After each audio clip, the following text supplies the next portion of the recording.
வணக்கம் friends, welcome to சுபீஸ் wonderland. இன்றைக்கி நம்ம ரொம்ப ஹெல்த்தியான ஸ்நாக்ஸ் ரெசிபி தாங்க செய்ய போகிறோம். பச்சைப்பயிறு வச்சு குயிக்காக செய்யக்கூடிய இந்த பச்சைப்பயிறு கலத்தை பார்த்தா நீங்களும் ட்ரை பண்ணி பாருங்கள். ரொம்ப ஹெல்த்தி அண்ட் டேஸ்டியான ஸ்நாக்ஸாக இருக்கும். வாங்க ஃப்ரெண்ட்ஸ், இது எப்படி பண்ணலாங்கிறத பார்க்கலாம். ஃபஸ்ட்டு இந்த ரெசிபி செய்யறதுக்கு ஒரு பேனை நல்லா சூடு பண்ணியிருக்கேன். இதில் ஒரு கப் அளவுக்கு பச்சைப்பயிறு ஆட் பண்ணிக்கிறேன். இப்போ இந்த பச்சைப்பயிரை ஒரு கோல்டன் ப்ரௌன் வர வரைக்கும் நல்லா ஃப்ரை பண்ணி எடுத்துக்கலாம். பாருங்கள், செவக்க நல்லா வறுபட்டுருச்சு. இப்போ ஃப்ளேம் ஆஃப் பண்ணிக்குவோம். இப்போ இது இன்னொரு பிளேட்டில் மாற்றி நல்லா ஆற வச்சு எடுத்துக்குவோம்.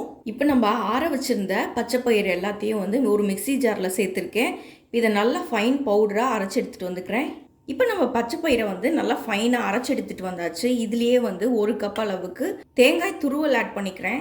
அரை கப் அளவுக்கு சாதம், ஏற்கனவே வடித்து வச்சுருந்த சாதத்தை சேர்த்துக்கிறேன். 3/4 கப் அளவுக்கு வெள்ளை ரவை, வறுத்த ரவை வறுக்காத ரவை எதுவாக இருந்தாலுமே சேர்த்துக்கலாம். இது கூடயே 1 கப் அளவுக்கு தண்ணி சேர்த்துக்கிறேன். சேர்த்துட்டு இதை நல்லா ஒரு பேட்டராக அரைச்சி எடுத்துகிட்டு வந்துக்கலாம். இப்போது ஒரு பேனில் 1 ஸ்பூன் அளவுக்கு நெய் சேர்த்துக்கிறேன். இப்போ நெய் நல்லா மெல்ட் ஆகி வந்ததுக்கப்புறமா 2 பெரிய சில் தேங்காவை சின்ன சின்னதாக கட் பண்ணி இந்த நெய்யில் ஃப்ரை பண்ணி எடுத்துக்குவோம். இதுலேயே அரை ஸ்பூன் அளவுக்கு கருப்பு எள் சேர்த்துக்கிறேன். இதுவும் சேர்ந்து நல்லா ஃப்ரை ஆகி வரட்டும்.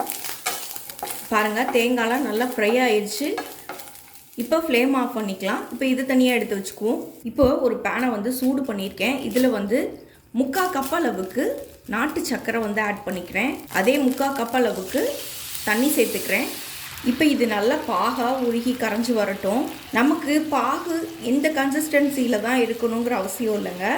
இது நல்லா கரைஞ்சி வந்தாலே அது நமக்கு போதுமானது. நீங்கள் நாட்டு சர்க்கரைக்கு பதிலாக வெள்ளைப்பாகும் கூட யூஸ் பண்ணிக்கலாம். பாருங்கள், நல்லா கரைஞ்சி வந்துருச்சு. இப்போ மாவு பார்த்திங்கன்னா நல்லா ஒரு திக் கன்சிஸ்டன்சிக்கு அரைச்சி எடுத்துருக்கோம். இப்போ இதில் 2 ஏலக்காய் சேர்த்துக்கிறேன். ஏலக்காய் நல்லா தட்டி சேர்த்துருக்கேன். நீங்கள் இதுக்கு பதிலாக ஏலக்காய் பவுடரும் கூட சேர்த்துக்கலாம். 1/4 ஸ்பூன் அளவுக்கு பேக்கிங் சோடா சேர்த்துக்கிறேன்.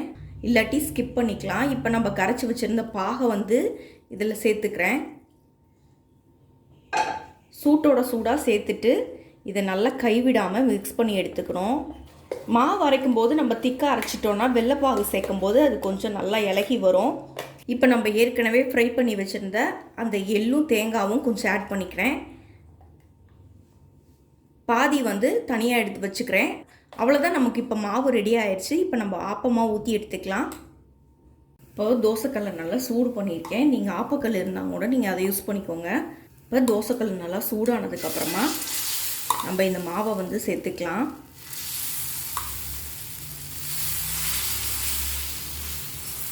சுற்றிலும் நான் நெய் கொஞ்சம் அப்ளை பண்ணிக்கிறேன்.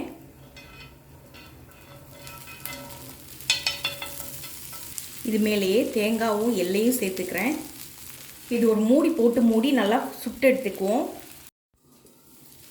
பாருங்கள், சூப்பராக ஃப்ரை ஆயிடுச்சு. எடுத்துக்கலாம்.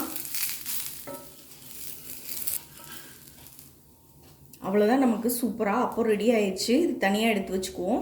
உடனடியாக செய்யக்கூடிய இந்த பச்சைப்பயிறு கலத்தை பற்ற நீங்களும் ட்ரை பண்ணி பாருங்கள் ஃப்ரெண்ட்ஸ். ரொம்ப ஹெல்தி அண்ட் டேஸ்டியான ரெசிபி. மீண்டும் இன்னொரு நல்ல ரெசிபியோடு உங்களை மீட் பண்ணுறேன். அதுவரை உங்களிடமிருந்து விடைபெறுவது சுபீஸ் ஒண்டர்லேண்ட். தேங்க்யூ.